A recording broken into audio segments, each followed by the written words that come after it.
بسم اللہ الرحمن الرحیم۔ مکتوبات امام ربانی مجد الفسانی شیخ احمد فاروقی سرہندی رحمہ اللہ الباری، مکتوب نمبر 103 نمبر مکتوب۔ یہ مکتوب شریف جناب شیخ فرید صاحب کی طرف صادر فرمایا ہے، اور مجدد رحمۃ اللہ تعالی اس مکتوب شریف میں نصیحت فرما رہے ہیں، عافیت مانگ رہے ہیں اللہ رب العزت کی ذات سے۔ آپ نے پہلے جملے میں ارشاد فرماتے ہیں کہ حق سبحانہ و تعالی باعافیت دارد، اللہ رب العزت آپ کو عافیت سے رکھے۔ آن عافیت خواستہ میں آیت کہ عزیزی ہموارہ دعا میں کرد و تمنائے عافیت یک روزہ میں نمود۔ فرماتے میں آپ کے لیے وہ عافیت کی دعا مانگتا ہوں کہ ایک اللہ کے بندے، اللہ کے ایک دوست نے ہمیشہ جب دعا کرتے ہوتے تھے تو کہتے یا اللہ مجھے ایک دن کی عافیت عنایت فرما، عافیتی یک روزہ، ایک دن کی عافیت عنایت فرما۔ ایک بندے نے اس سے پوچھا، فرمایا کہ یہ جو ساری زندگی تم گزار رہے ہو یہ سب عافیت نہیں ہے؟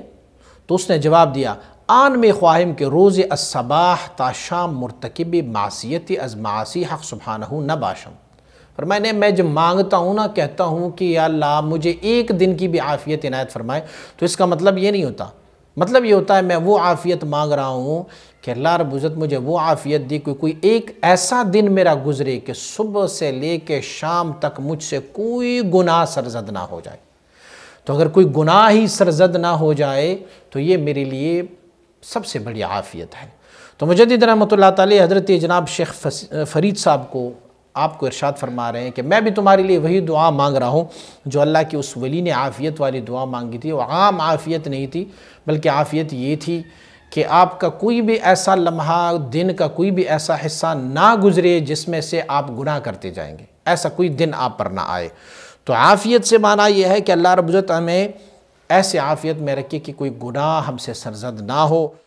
شیخ فرید صاحب چونکہ مصاحب بادشاہ تھے، بادشاہ کے مصاحبوں میں سے تھے، تو آپ مبارک ان کو لکھ رہے ہیں، فرما رہے ہیں کہ آپ سرہند میں، ہمارے سرہند میں کوئی قاضی نہیں ہے جو شرعی فیصلے کر لے، وہ قاضی ہمارے پاس نہیں ہے۔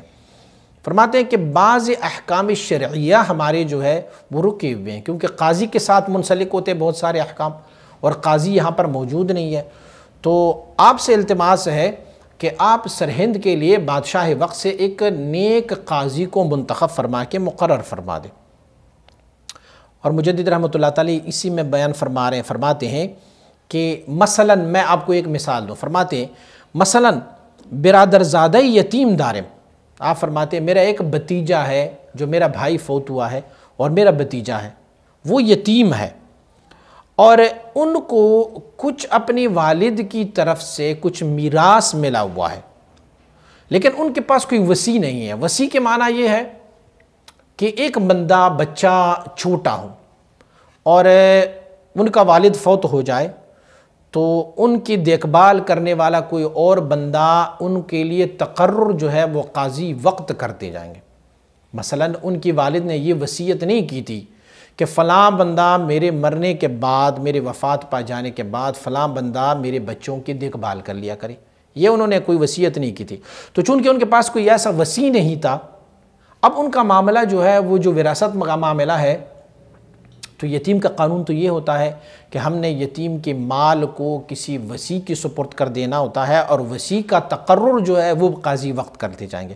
تو میرا بھتیجا ہے، ان کو میرے بھائی کی طرف سے کچھ مال وراثت میں ملا ہوا ہے، اور اب کوئی وصی نہیں ہے، تو در تصرف آن مال بے اذن شرعی مسترست۔ آپ مبارک فرماتے ہیں کہ میں ان کی تصرف کرنا، جو ان کی مال ہے، اس کی مال میں شریعت کی اجازت کے بغیر کیسے تصرف کر سکتا ہوں؟ مجدد رحمۃ اللہ تعالی ہی کی آپ دیکھیں احتیاط کو دیکھیں، شرعی اصولوں پر کاربند رہنے کی آپ کو اللہ نے جو توفیق عنایت فرمائے، وگرنہ بھتیجا ہے اور وہ چھوٹا ہے، ان کے لیے تصرف وہ کر سکتے ہیں، لیکن فرماتے ہیں چونکہ شریعت کا حکم یہ ہے کہ تصرف اور وصی جو تصرف کریں گے ان کے لیے قانون یہ ہے کہ وہ قاضی وقت ان کا تقرر کرے گا، اور ہمارے سرہند میں کوئی قاضی مقرر نہیں ہے۔